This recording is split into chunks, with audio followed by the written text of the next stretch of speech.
Hello guys, I hope we're all fine. Today we are here to discuss about decision tree. So let's get into the topic. Here decision tree is a tree-like predictive model and it is used for classification and regression problems. It is a supervised learning method. Here there are two learning algorithms. They are CART ID3. Here CART is used for regression problems and whereas ID3 is used for classification problems. So let's take an example. If you observe this example here, height, weight and class. Here height and weight are features. This is the data set. This is all the data set, this table of form. And here this is the decision tree. Here if height is greater than 180 centimeters, then it will be male. If height is not greater than 180 centimeters, then it may be male or female. Then we will check the weight. If the weight is greater than 80 kg, then it is male. If not, it will be female. In this way the decision tree is drawn. Here the first one is the root node. As I told, the first one is the root node, and here there is only female, so it is a leaf node. Here this one is the intermediate node, whereas here there is only male, there is only female, so it is a root node. Here there is only male, so it is a leaf node. Leaf node means it should contain only one class. It may be male or it may be female. Here root and intermediate nodes are features, and whereas leaf node is class label. If you observe this diagram here, if you see here, this is the data set, this is the subset. Here there is only male, so it is a leaf node,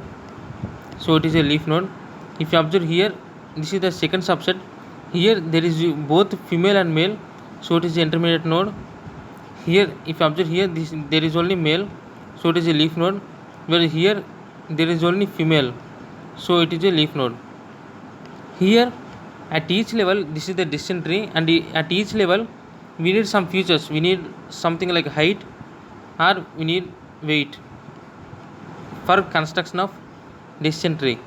So to select the here these two features are height and weight. These two features are splitting attributes.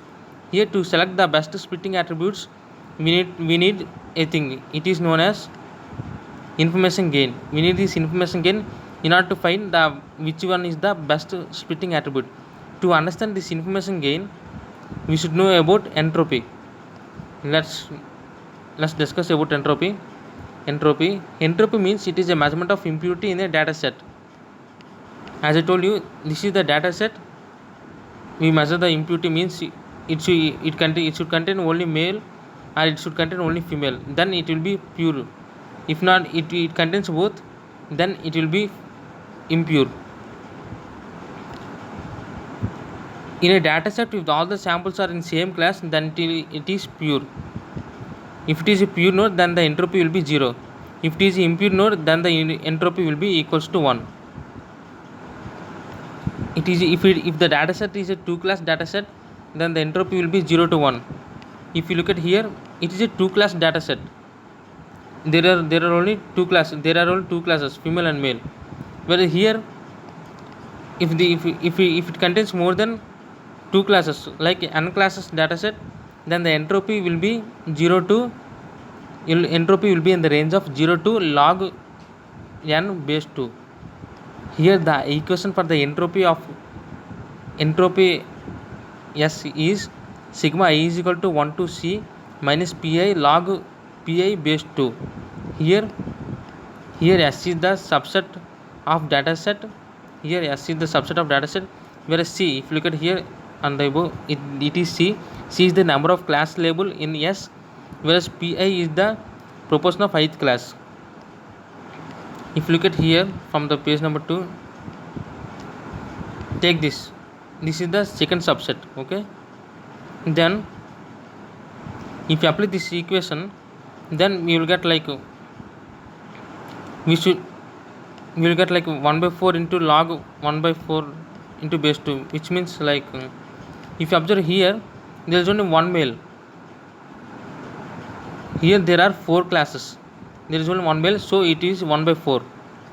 So we wrote like this, minus 1 by 4 into log 2 into 1 by 4.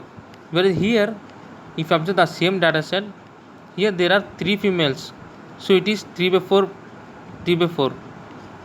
So we will write like minus 3 by 4 into log 2 log 3 by 4 base 2, which will be equals to 0.81125. In this way we will find entropy. By using this equation, in this way we will find entropy.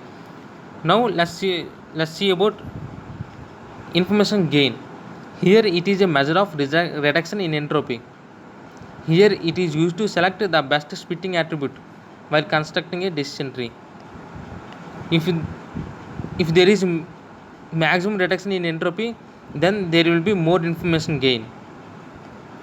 Let's take this as example, this one as example. Here height and weight are splitting attributes. Here s is the parent node. Let's think that s is the parent node. Yeah, here there are 7 males and 7 females. Here there are 5 males and 0 females. Here there are 2 males and 7 females. This is the male class, male leaf node. And here the equation for information gain is gain of s comma a equals to entropy of s minus sigma I is equal to sigma v belongs to values of a modulus of sv by mod s into entropy of sv. This is the equation. Here s is the parent node, as I told you. A is the future for which we are going to calculate the information gain. V is each value of attribute, and sv is the subset after split. If you observe here, look at here. If you observe here, gain of s comma weight. Here a is the attribute and s is the parent node. Gain of s comma weight, then it will be equals to entropy of s minus 5 by 14. Here if you observe here, there is 14. Here there is only 5 males, so 5 by 14 into entropy of s1 plus, as I told you, brackets, and then plus here there are 9 classes. One second guys, sorry. There are 9 classes. 7 plus 2 is 9. 9 by 14 into entropy of s2. Entropy of s2. As I told you in the before only, I told you how to find the entropy. By using this equation, we will find entropy. So in this way we will find these entropies. Then from it we can find information gain. Here we will find for each feature, then the feature which maximum information gain will be selected as the best splitting attribute. This is all about the decision tree. I hope you understand guys. Thank you.